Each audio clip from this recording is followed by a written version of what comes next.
ये प्रत्येक मनुष्य में वो परीक्षा करेगा कि गर्भ में जिस परमात्मा ने हमें दर्शन दिया वो परमात्मा कहाँ है। ये परीक्षा करेगा प्रत्येक मनुष्य में, इसलिए इसका नाम परीक्षित होगा। परीक्षित का असली नाम परीक्षित नहीं है। परीक्षित का असली नाम क्या है? परीक्षित का असली नाम है विष्णुराज। और परीक्षित इसलिए पड़ा क्योंकि वो ये परीक्षा करेंगे कि वो कृष्ण कौन है जिसने मां के पेट में हमें दर्शन दिया, इसलिए उनका नाम परीक्षित।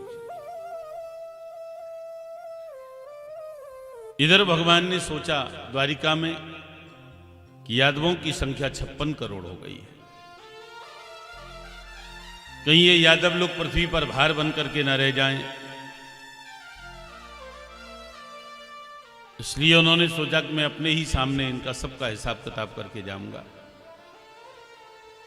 भगवान समय समय पर अपने पुत्रों को शिक्षा देते हैं। बेटा,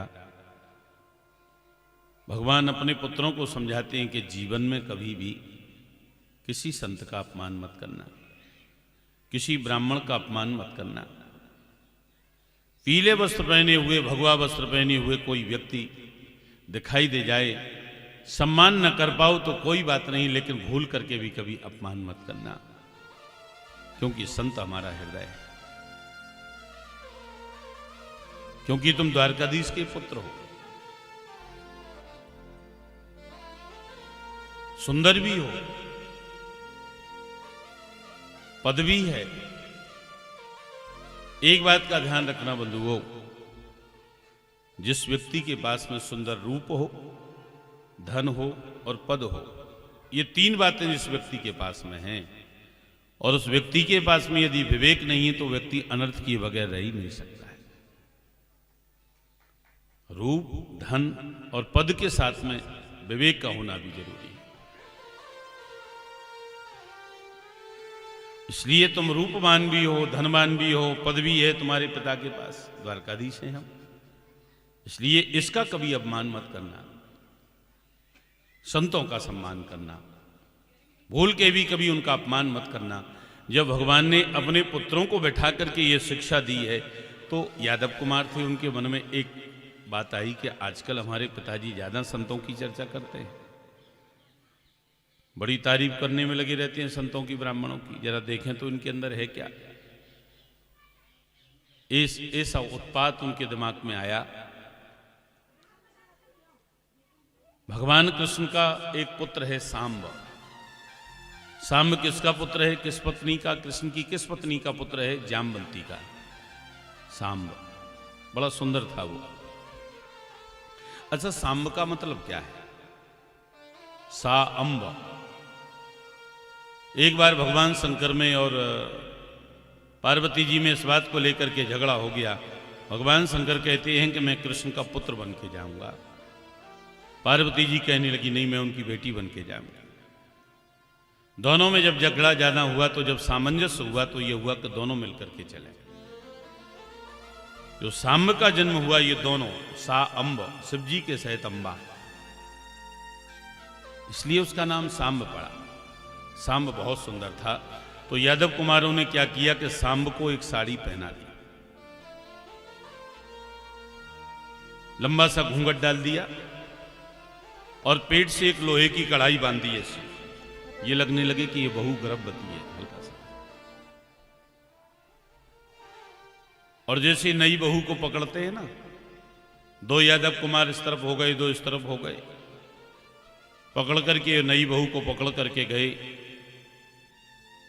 उन संतों के सामने जाकर के कहा, महाराज ये नई बहू है, पहली बार इसके बच्चा होना है, ये जानना चाहती है कि इसके पेट से बेटा होगा या बेटी। देखो यादव कुमारों का उत्पात, संतों से की परीक्षा ले रहे। उन ऋषि मुनियों ने नेत्रों को बंद करके ध्यान लगा करके देखा तो समझ गए हैं कि यादव कुमार मेरा उपहास कर रहे हैं। साफ दे दिया, कहने लगे संत लोग, इसके पेट से ना बेटा होगा ना बेटी होगी, एक ऐसा मूसल पैदा होगा जो यदुवंश को समाप्त कर देगा। यदुवंश का संहार उसी मूसल के द्वारा होगा। और जैसे ही ये कहा, साफ दिया संतों ने, तो वो कढ़ाई का मूसल बन गया। जब साड़ी को अलग किया तो कढ़ाई नहीं है, वो मूसल निकला। यादव कुमारों ने देखा, अरे ये तो संतों ने श्राप दे दिया, अब क्या करें। वसुदेव जी को पता चला, सब यादव इकट्ठे हुए, 56 करोड़ यादव इकट्ठे हुए। क्या होना चाहिए इस मूसल का, ये तो यदुवंश का संहार करेगा। तो वो यादव तैयार हुए और उन्होंने क्या किया, उस मूसल को समुद्र में घिसना शुरू किया। घिसा, इसका हम अस्तित्व खत्म कर देंगे। और इतना घिसा उसको, इतना घिसा, सारा मूसल समुद्र में घिस दिया यादवों ने। और छोटा सा इतना टुकड़ा लोहे का बचा, तो उन यादवों ने सोचा, अरे अब इससे क्या होगा, उसको समुद्र में फेंक दिया। और वो लोहे के टुकड़े को एक मछली ने निगल लिया। मछली को एक बहेलिये ने पकड़ा। बहेलिये ने मछली का जैसे ही पेट चीरा तो उसमें वो लोहे का टुकड़ा निकला। उसने देखा, रे लोहा तो बड़ा पक्का लोहा है। उसने घिस करके बाण का फर बना लिया और वही बाण भगवान श्री कृष्ण के चरणों में लगा था। अच्छा, एक बात मैं आपको बताऊं, भगवान के शरीर के ऊपर कोई अस्त्र शस्त्र का किसी का प्रभाव नहीं होता था। भगवान के शरीर के ऊपर किसी अस्त्र शस्त्र का प्रभाव नहीं होता था, फिर ये बाण कैसे लग गया? भगवान के चरण में बाण तो लगा था। एक बात मैं आपको बताऊं, एक बार क्या हुआ कि दुर्वासा जी का कोई अपराध कर दिया भगवान श्री कृष्ण ने। दुर्वासा जी तो महान क्रोधी ऋषि थे। उन्होंने कहा, कृष्ण तुमने बड़ा अपराध किया है, मैं तुमको शाप देता हूं। भगवान साप को सिरोधार करने के लिए नीची गर्दन करके हाथ जोड़ करके खड़े हो गए। अब जाने क्या श्राप देंगे।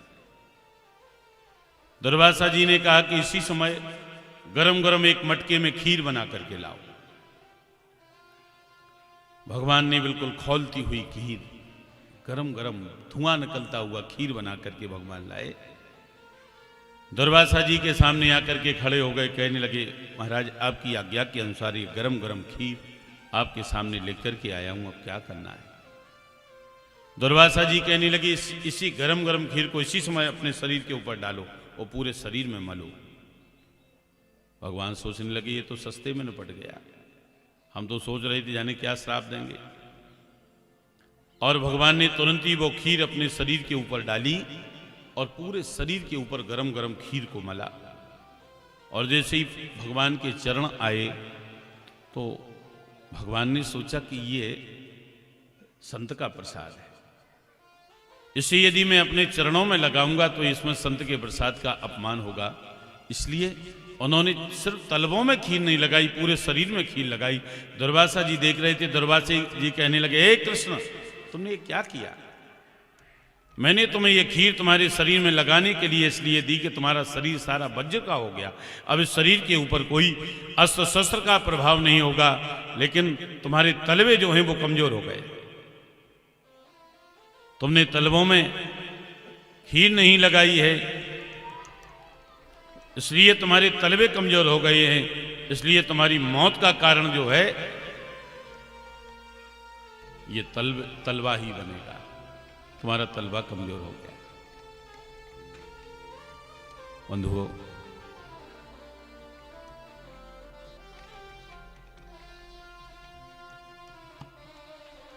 और बहेली ने जब बाण का वो किया था तो भगवान के चरण में ही लगा था, क्योंकि वो उनका चरण कमजोर था, इसलिए स्वधाम जाने का कारण वही बना। बोलो वृंदावन बिहारी लाल की। थोड़ा इधर को डालो, इधर इन लोगों को, ये लोग दिखाई नहीं देंगे मुझे सामने। श्रोता जब तक सामने नहीं होता आनंद नहीं आता। सामने इधर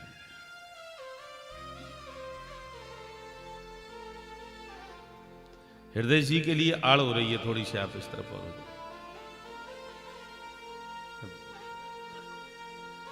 बोलो वृंदावन बिहारी लाल की। तो भगवान के स्वधाम जाने का कारण उनका तलवा कमजोर था, वही बना। भगवान सोचने लगे अब यदुवंश का कुछ ही समय में ये समाप्त हो जाएगा। यदुवंश जब यादवों ने एक दूसरे का सम्मान करना छोड़ दिया,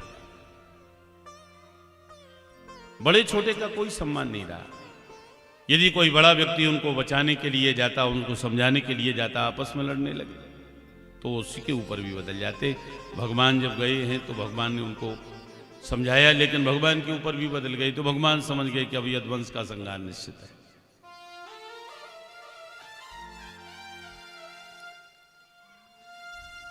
भगवान ने अर्जुन से कहा कि अर्जुन, जितनी जल्दी हो सके उतनी जल्दी तुम मेरी पत्नियों को लेकर के जाओ, वृंदावन चले जाओ, ये राधा रानी के शरण में रहेंगी, इनके मन को शांति मिलेगी, क्योंकि अब से कुछ ही समय में ये द्वारिका पूरी पूरी समुद्र में डूब जाएगी, कोई नहीं बचेगा, मेरी पत्नियों को लेके जाओ जल्दी।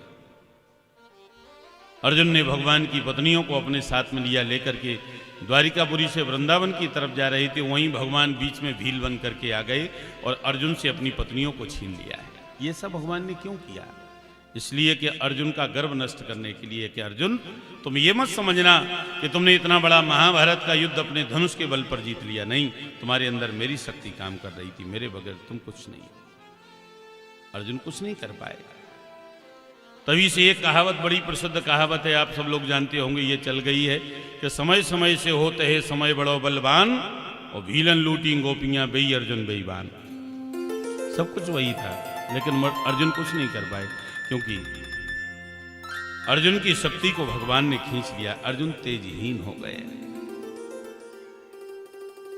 इधर युधिष्ठिर को अब शकुन होने लगे कि द्वारिका गए अर्जुन अभी तक नहीं आए, अभी तक नहीं आए, क्या बात है। अब अर्जुन इधर से तेजहीन होकर के जा रहे थे, जैसे ही युधिष्ठिर के सामने पहुंचे तो युधिष्ठिर ने अर्जुन को देखा, पहचान नहीं पाए, पहले तो तेज नष्ट हो चुका था।